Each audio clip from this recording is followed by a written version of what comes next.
Bom, pessoal, mas o Giro do Pelé, né? Brasil inteiro, nesse momento agora estou aqui com a Adriana e a Vanessa. Sabe de onde? Aracruz, Espírito Santo. Legal, não é isso? Bom, gente, então como eu sempre venho dizendo nos meus vídeos, né? Ou seja, né, das minhas entrevistas, né? O Giro do Pelé funciona da seguinte maneira.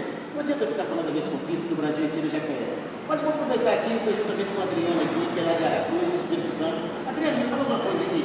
A partir do momento que você comprou o seu pacote Boy, e você começou a trabalhar, me diz, o que foi que mudou na tua vida, na tua casa?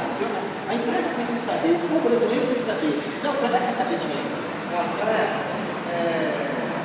A minha vida é uma 36 anos atrás, e uma 36 anos e 9 meses depois.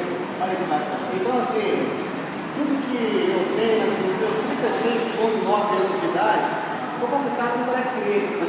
Uma nova conquista foi um Corolla XLS zerado, né, só que foi financiado, né, pagos em umas longas prestações. O cara colocou que é câmbio, aí câmbio. Então, assim, muito satisfeito, feliz demais, a casa é fantástica. E se você está pensando em entrar em qualquer outro plano, marque um dinheiro, Telex Freire, 100% Telex Freire. Boa, legal,